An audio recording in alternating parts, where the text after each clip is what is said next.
اس کو امام یوسف نبہانی نے لکھا کہ شیخ زین الدین ابن عبد الرحمن بغدادی لکھتے ہیں کہ وہ تیمور لنگ کی موت کے وقت اس کا امیر بتا رہا ہے کہ وہ بہت مضطرب تھا، بے چین تھا، اور اس بے چینی میں اس کا منہ بالکل سیاہ ہو گیا اور رنگ بدل گیا۔ اضطراب کی کیفیت ہے، منہ کالا ہو گیا۔ اللہ تعالیٰ سے ہم عافیت چاہتے ہیں، اللہ سے ہم عافیت چاہتے ہیں۔ تیمور لنگ کا منہ کالا ہوا اور اضطراب میں تھا، تڑپ رہا تھا وہ۔ تھوڑی دیر کے بعد جب اس کو افاقہ ہوا، اور اب ظاہر سی بات ہے کہ جب اس کو افاقہ ہوا یعنی وہ کچھ ٹھیک پر ہوا، تو اس نے اپنے آپ کو کی طبیعت کو جب سنبھالا تو اس سے پوچھا گیا کہ بھئی آپ کا منہ تو ایک دم سیاہ ہو گیا تھا، کالا کالا ہو گیا تھا، اور پھر آپ تڑپنے لگے، اضطراب کی کیفیت آپ پہ طاری ہو گئی، ایسا کیوں ہوا؟ تو تیمور لنگ نے کہنے لگا کہ بات یہ ہوئی کہ جب مجھ پر غشی کی بے ہوشی کیفیت طاری ہوئی تو میں نے دیکھا عالم رویا میں کہ عذاب کے فرشتے آئے، مجھ پہ عذاب کے فرشتے آئے، اور جیسے وہ مجھ پہ عذاب کرنا چاہتے تھے اتنے میں رسول اللہ تشریف لائے، اور آقا تشریف لا کے فرماتے اس کو چھوڑو، یہ عذاب کے فرشتوں اس کو چھوڑ دو، کیونکہ یہ میری اولاد سے محبت کرتا تھا اور ان کی خدمت کرتا تھا۔ اور وہ فرشتے چلے گئے جب عذاب کے، مجھے فاقہ ہو گیا۔ یہ موت کے وقت کیفیت تیمور کیوں چھوٹا؟ اولاد سے، حضور کی آل سے، اہل بیت سے محبت کرتا تھا اور ان کی خدمت کرتا تھا۔ پھر حضرت شمس الدین محمد حسن خالدی فرماتے ہیں کہ ایک ساتھی نے خواب میں نبی کریم صلی اللہ علیہ وسلم کی زیارت کی، تو اس ساتھی نے دیکھا، کیا دیکھا؟ کہ تیمور لنگ جو ہے، تیمور لنگ اسی کا واقعہ حضور علیہ السلام کے ساتھ ہے، حضور کے ساتھ ہے، حضور نے اس کو اپنے ساتھ رکھا ہے۔ شیخ خالدی فرما رہے ہیں کہ اس کے تیمور لنگ کے ایک ساتھی نے تیمور لنگ کو دیکھا کہ وہ رسول اللہ کے ساتھ ہے، حضور کی بارگاہ میں بیٹھا ہوا ہے شان سے، تو اس وقت تو اس نے کہا اے دشمن خدا، جو اس کا ساتھی تھا تیمور کا، او دشمن خدا، تجھے یہ مقام کیسے پا لیا کہ تو حضور کے ساتھ آ کر کے یہاں بیٹھ گیا؟ تو آقا علیہ السلام نے فرمایا اس کا سبب یہ ہے کہ یہ میری اولاد سے محبت کرتا تھا اور ان کی خدمت کرتا تھا، اس لیے آج اس کو یہاں پہ بٹھایا گیا ہے۔ تو اس لیے حضور کی آل سے محبت کرو۔ اس کے کچھ تقاضے ہیں، شیخ محی الدین ابن عربی فرماتے ہیں اب محبت کا تقاضا کیا ہے؟ فرمایا حضور کی آل کا نام لے کے نہ پکارا کرو، جو حضور کی اولاد ہے ان کے نام لے کر نہ پکارا کرو، بلکہ ان کو القابات سے پکارا کرو، ٹھیک؟ وہ ان کو نیچی جگہ پہ بٹھا کر ان کی اوپر کی جگہ پہ نہ بیٹھا کرو، وہ کھڑے ہو تو تم نہ بیٹھا کرو، وہ کھڑے ہو تو تمہیں نہیں بیٹھنا ہے، یہ ادب سکھایا شیخ محی الدین ابن عربی نے۔ ان کا نام لے کے نہیں پکارنا، القاب سے پکارنا۔ دوسرا، وہ کھڑے ہوں تم نہ بیٹھنا جب تک وہ کھڑے رہیں، اور جب ان کو بٹھانا تو ان کو اونچی جگہ بٹھانا، خود نیچی جگہ بیٹھنا، ان کے برابر کبھی نہ بیٹھنا، ان کے برابر نہیں بیٹھنا۔ اگر وہ کسی عورت کو طلاق دے دیں تو تم اس سے نکاح نہیں کرنا، ادب کی وجہ سے۔ سادات میں سے کسی نے طلاق دے دیا، تم اس کی جو متعلقہ ہے، جو طلاق یافتہ اس کی ہے، اس سے تم نکاح نہیں کرنا۔ پھر فرمایا اللہ اکبر، اب ابن عربی سے امام عبد الوہاب شارانی کی طرف آتے ہیں اور بات ختم کرتے ہیں۔ امام عبد الوہاب شارانی فرماتے ہیں کہ اللہ کا مجھ پر بے پناہ احسان ہے، یعنی جس کو سادات کی تعظیم کا ذوق ملا وہ احسان خداوندی ہے، اور جس کو نہیں ملا وہ آزمائش ہے۔ امام عبد الوہاب شارانی منن کبریٰ میں لکھ رہے ہیں، کیا لکھ رہے ہیں؟ یہ عبد الوہاب شارانی کون ہے؟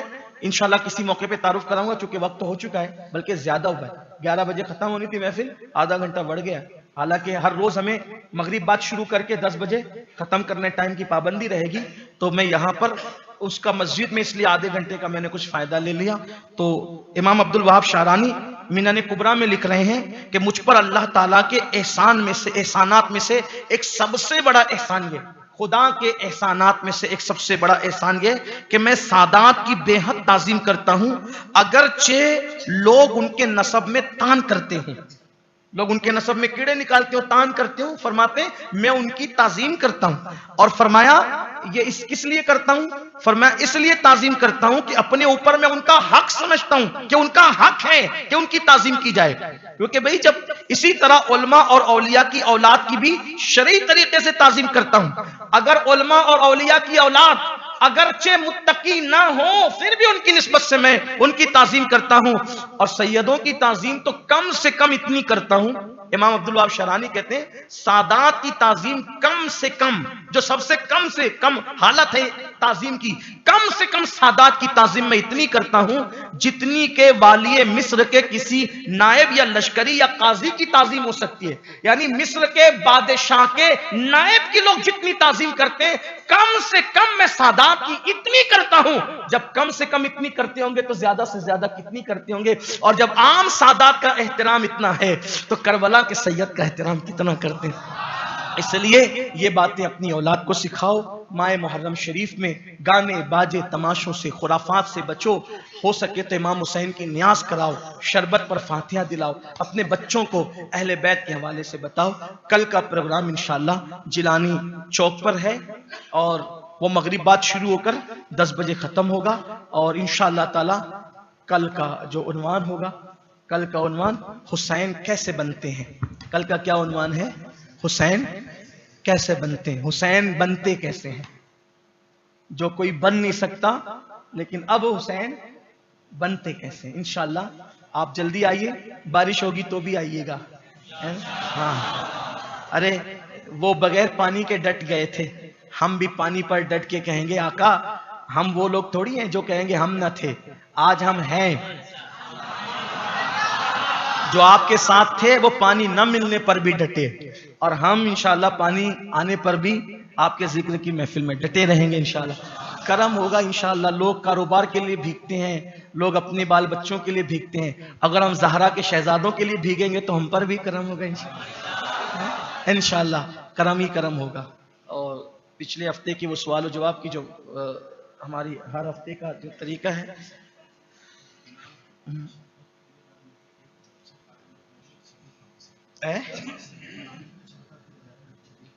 کیا دیا جا رہا ہے؟ شربت دیا. اچھا اچھا اچھا اچھا ماشاءاللہ ٹھیک. اچھا وہ روح افزا دیا جا رہا ہے ماشاءاللہ. دیکھیے ایسا ہے کہ ہر ہفتہ جو ہمارے سوال و جواب کی محفل ہوتی ہے تو اس میں جو لوگ صحیح جواب دیتے ہیں تو ان کو انعام دیتے ہیں.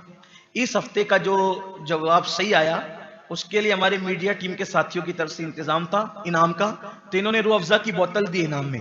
اب روح افزا کیوں؟ تاکہ یہ گھر لے جائیں امام حسین کے نام پہ شربت بنا کے تقسیم کریں.